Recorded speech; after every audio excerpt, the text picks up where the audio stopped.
Hi, John, Maggie. John, Hiya. hi. Is there anything moving for grandparents' rights? Because in the news of late, grandparents are saving millions of pounds for the government, and yet you've got the other half of grandparents who are spending millions between them for the right to stop the child being taken into care. Anything happening? Well, the problem is, again, this is an area, there's lots of nice words said, it's an area relating to corporacy. And very much so, one where people have been caught out. There are, obviously, grandparents do have some. I did try as part of my plan to give grandparents greater right of access to process. Sadly, that as far as I hoped it might. But it is an issue. The Grandparent Association have made some very good points about it. And again, it comes back to highlighting what's going on. Well, I think Phil Thompson wants a quick question. John? Yeah. Mr. Hemmings, an apology about another Phil, matter. hello, Phil.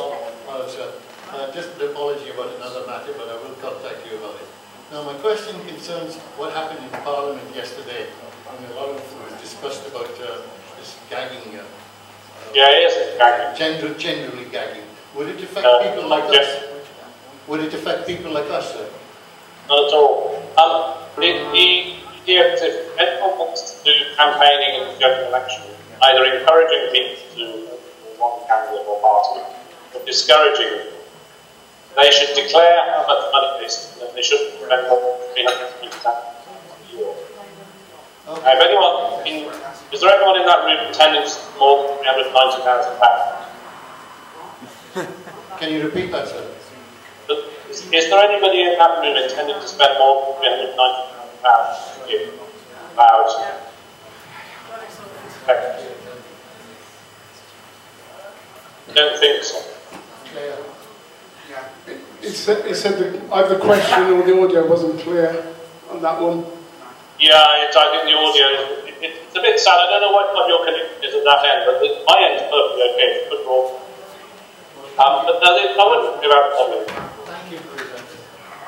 But on Phil, on a more recent case I've been looking with Phil, we talk about it, not obviously now, but I do want to talk to you because there's some outstanding issues there we need to look at. Thank you very much.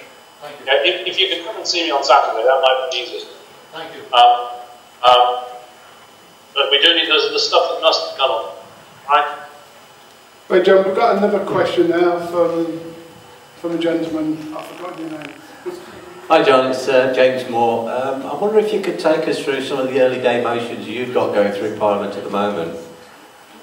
Well, early day motions are like Parliament petitions signed up by MPs. Obviously, the EDMI website looks at all the ones in the current session. Alright? And they're useful because you can table things in them that couldn't otherwise get said. See what I mean? So, at the moment I'm looking up on the internet all the ones that I've tabled this session. Alright? But they don't necessarily become law. Alright, so if you look at ones where I'm the primary sponsor,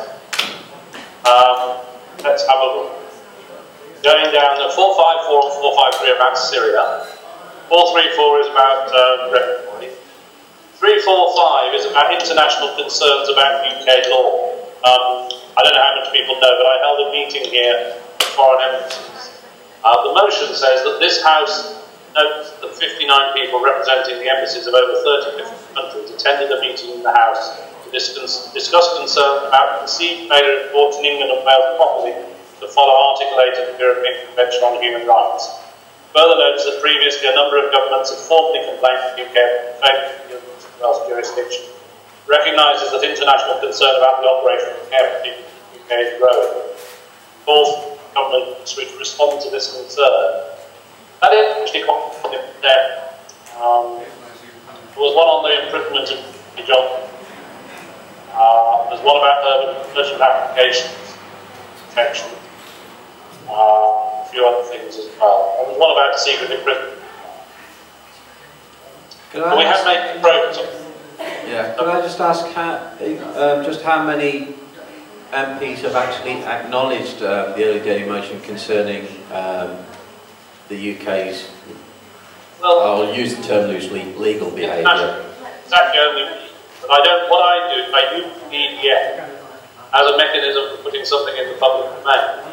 So I don't necessarily try and get people to sign. You can just encourage your MPs to sign these motions. So we want the one on Liv Grafton was banned from the UK because she wanted to investigate Charles. That one only has a couple of signatures, but then I'm not trying to get signatures for it. I want to put it down in writing. If we go back to as to what happened with Wanda Maddox, are people aware of Wanda Maddox's story, or do I need to explain it? Wanda Maddox was somebody who was in prison in secret for taking her father to sin. Everyone aware of it? People know about that? We've got a lot of blank looks here. No. Story? Sorry? We've got a lot of blank looks here.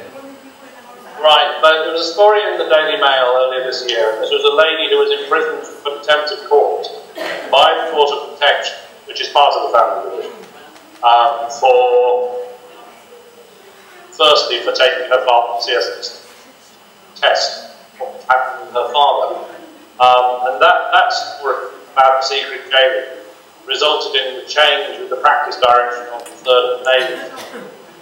That's been very helpful. I haven't entirely followed it properly. I've now got more cases I know about people being in prison this year or being given suspended sentences. I've now had published judgment. Okay, thank you, John. Does anybody else want to ask John Hemmings MP a question? All very quiet there. Hi, morning, John. It's Martin Matthews. I just want to ask you quickly. I'm ignorant of this fact, but I've got children in Surrey that are being sexually abused. This is happening right now. It's live, and the police service and social services have been informed, and it appears that no action is being taken. We know who the perpetrators are. They have been identified. But it appears that the state or the UK government or the services aren't the slightest bit interested in following this up, John. I know you can't comment on individual cases, but I have heard that children that are in care who suffer abuse are not allowed to bring a case against the state individually until they turn 18. Have you got any comment on that, John? Well, I proposed the mechanism for, in a strict sense, actually, a child can instruct solicitors at an earlier stage. And there was a case, ANS versus Lancashire County Council, where the children who were taking action against Lancashire County Council were in fact under 18. So it is possible. The difficulty is the children are operating at the control of the state, so we've got to get legal advice from a lawyer who has enough backbone to take on the local authority. It's actually quite difficult. I just find it a bit shameful that the families concerned are getting no support. The children are damaged, they're traumatised. Obviously they've got behavioural problems now since they've been removed from their families, and there's absolutely no support from the services of the communities.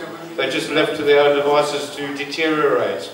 It doesn't matter how many times those of us who are concerned flag these issues.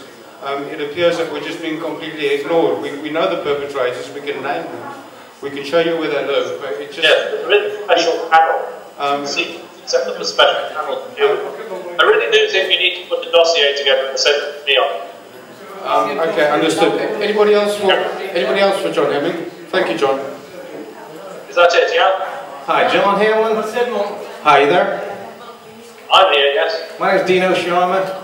The last caller, the last speaker there about the age of representation, it's covered on the Gillick age. Gillick is 11 plus. Well, Gillick depends on the individual child, and that's what you know. Yes, it does, but the general basis is around 11 years old. Yeah, no, but 11, 12, 13, but then children can be considered Gillick competent with their children. Okay, I have a question, okay? Is there any plans to bring it to Sorry, I'm court. getting in everyone's way. Peer-to-peer justice.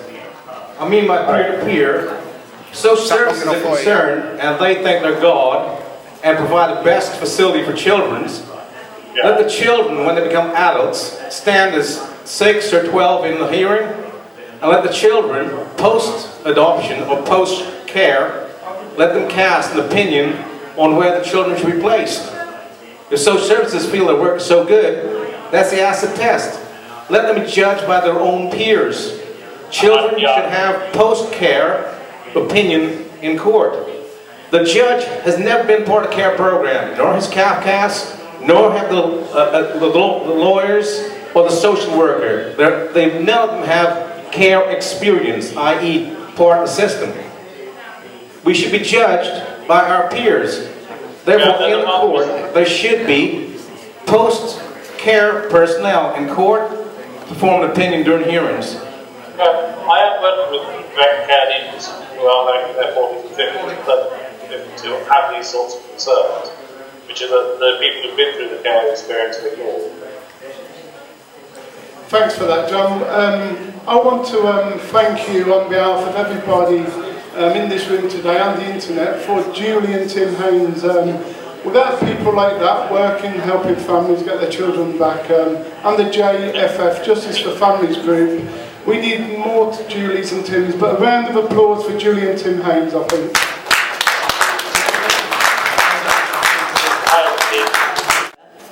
Where you are waiting on an order to appeal within time and the court or whoever's drawing up the order is resisting, what would your advice be? It depends on which court and all sorts. I have been raising issues like this with the Office of the President.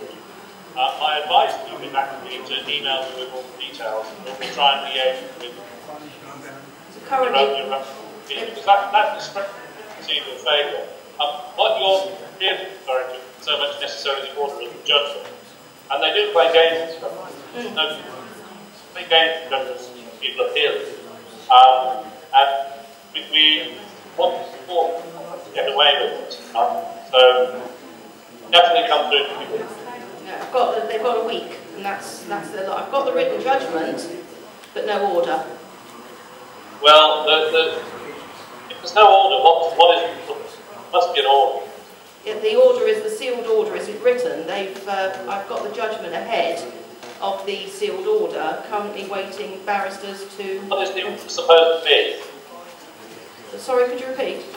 What is the order supposed to do?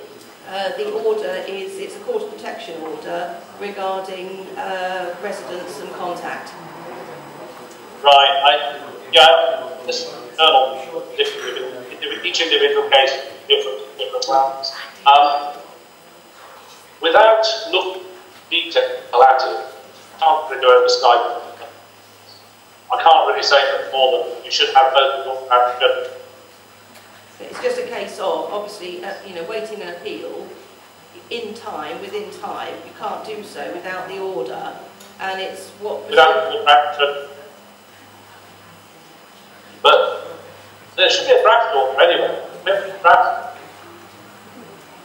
That's the issue. The courts are holding on to orders to effectively. First, which court is it? What level? Court of protection. Yes, but which level? It's Circuit Judge PRFD. So it isn't sitting as a High Court judge? It's actually a circuit judge, not a High Court judge. It's not sitting as a High Court judge, no. But it makes me. It counts as a council. I feel that's the High Court. Yeah. But you can do is to put in an appeal without the document. Because if you can get the application, at least you can make it clear your appeal. You can chase down why the judgment. I've rung the Court of Appeal and they won't accept any application for appeal without the sealed order. One of those differences. There are various levels of this. You can actually submit it saying you'll provide that later. There is another thing to do, which is to get somebody to go computing and have them computing that there and then. The problem with it is the system not doing what it should do.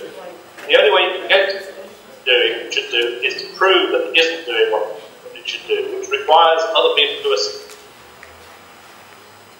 Yeah, I've done that too. I mean, I've got a contact at the Court of Protection who is chasing them, and she's so it's within the system. Yeah, I know, but it's the problem. It is a problem. Yeah. Then there are, we are That's lovely. So really, just a case of chasing up. But yes, you need other people, like your MP, to come with it, not just yourself. Okay. So your MP and say, I can't, because there's no order. In theory, you could go to judicial review and judicially review the mail by court. But it might be just easier to get your MP. Okay, well that's lovely, John. Thank you very much. Hi, John. Yeah. In the Mackenzie Friends Association, we've got a case at the moment. I think probably Sabina's talked to you about it. It's an American woman in Holloway Prison, and we've been trying to get her out on bail and trying to get her case heard. It's a very complex case, lots of anomalies in the case, and she's been granted now judicial reconsideration, and the hearing's going to happen in December the 5th. But in the meantime, the Home Office has issued a deportation order for the 12th of September, that's next week. So we're slightly wondering at our wits how to stay the deportation at this stage. I have written to Buckingham Palace yesterday, not knowing quite what else to do, to ask for their intervention with the Home Office, but can you suggest anything? Well, the problem you've got is you've already applied for a stay of deportation, right? Yeah. The case, I know the difficult case. Obviously, I don't think it's very fair what's going on. Good. If you look, I've actually posted some of the documents there. Anonymous. It's probably not necessary.